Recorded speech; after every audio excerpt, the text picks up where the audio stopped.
Alors mon livre est une étude sur la question des rapports entre les missions chrétiennes, catholiques en l'occurrence, et la colonisation dans l'espace colonial français. L'image d'Épinal qu'on peut avoir de cette question, c'est souvent le fait de voir les missionnaires comme des adjuvants de l'entreprise coloniale, mais c'est une vision qui a besoin d'être nuancée. Ce que je m'attache à faire en prenant comme borne chronologique l'entre-deux-guerres,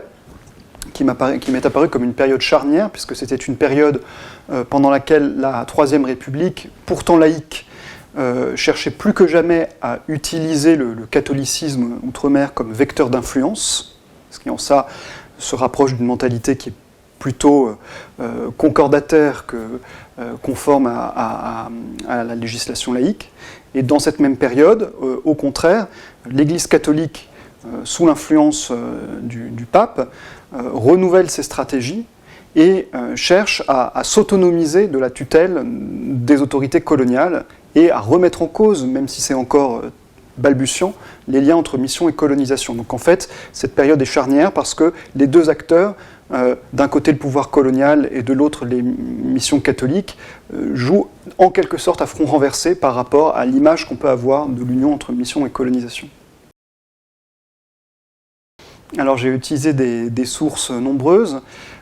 puisque mon objectif était de proposer une réflexion à l'échelle de l'ensemble de l'espace colonial français. Tout d'abord des sources publiques relatives aux différentes administrations qui administrent les territoires de l'espace colonial français, donc selon que ce sont des colonies, des protectorats. Donc, les archives du ministère des Affaires étrangères, qui sont à la Courneuve et à Nantes, les archives nationales de l'Outre-mer, qui sont à Aix-en-Provence. J'ai aussi utilisé les archives du Vatican, ce qui était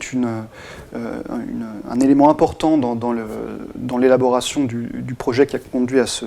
ce livre, puisque les archives du Vatican pour cette période, des années 20, étaient ouvertes depuis peu, lorsque j'ai commencé ma recherche. Elles ont ouvert en 2011. Et donc ce livre fait aussi partie d'une actualité de la recherche sur ces fonds qui étaient nouveaux à l'époque du Vatican. Et j'ai bénéficié pour ce faire de bourse de l'École française de Rome pour travailler à Rome. Donc ces divers fonds me permettent d'avoir une vision à l'échelle de l'ensemble de l'empire colonial, mais ils présentent tout de même un certain nombre de biais, qu'il s'agit essentiellement d'archives institutionnelles, qui permettent de voir beaucoup de choses, mais pas forcément d'aller au fond de tous les problèmes, et notamment de la manière dont ces phénomènes sont reçus par les populations locales, ce qui est un problème classique des études qui portent sur l'espace colonial. Et donc pour essayer de remédier à cette question, je me suis aussi servi de sources qui relèvent plus de la pratique, qui sont les sources des congrégations missionnaires, qui sont un monde extrêmement riche, que je n'ai pas du tout épuisé, mais qui permettent de voir, de faire quelques études de cas plus précises et plus proches du terrain. Voilà, et c'est un domaine qui est encore à continuer à défricher pour moi.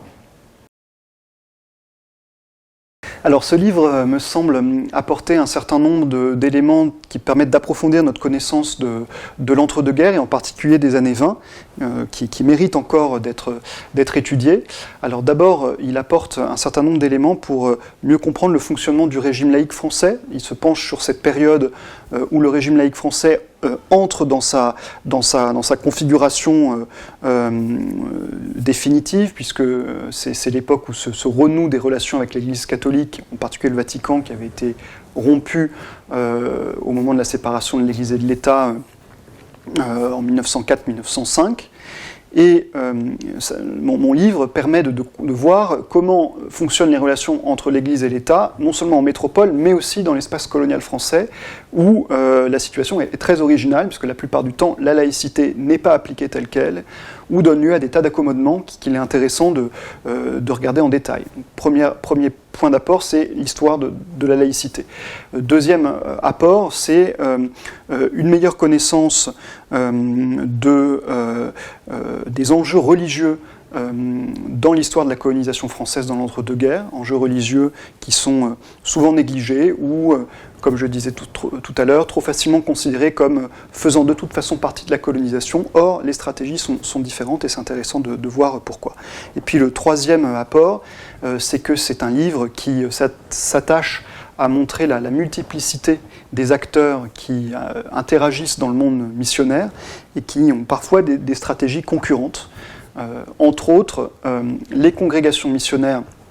qui se sont énormément développées depuis le début du XXe siècle et qui règnent en maître sur des territoires très importants,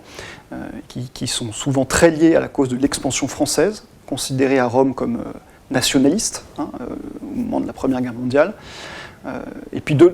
d'un autre côté, on a l'acteur romain, la papauté, qui achève dans l'entre-deux-guerres de s'affirmer vraiment comme l'autorité indiscutable sur l'Église catholique et qui, elle, considère que ces congrégations missionnaires sont trop liées à la puissance coloniale et qui les force, alors elles sont très réticentes, ça ne marche pas tout de suite, mais qui essayent de les forcer à dénouer le lien entre mission et colonisation. Donc le livre s'attache vraiment à montrer comment les années 20 sont un moment charnière, où s'initie un basculement d'une partie de l'Église catholique, une autre partie, et c'est Onfrédé des cas de fer, mais une partie de l'Église catholique, notamment la papauté, en faveur d'une forme de décolonisation, même si on n'emploie pas encore ces concepts dans ce sens. Et ce basculement sera vraiment effectif dans les années 50, puis dans les années 60, sous le pape Pie XII, et au moment où, lorsqu'on entre dans l'ère des indépendances, l'Église catholique doit vraiment changer son fusil d'épaule pour assurer le maintien sur place d'une partie de ses forces.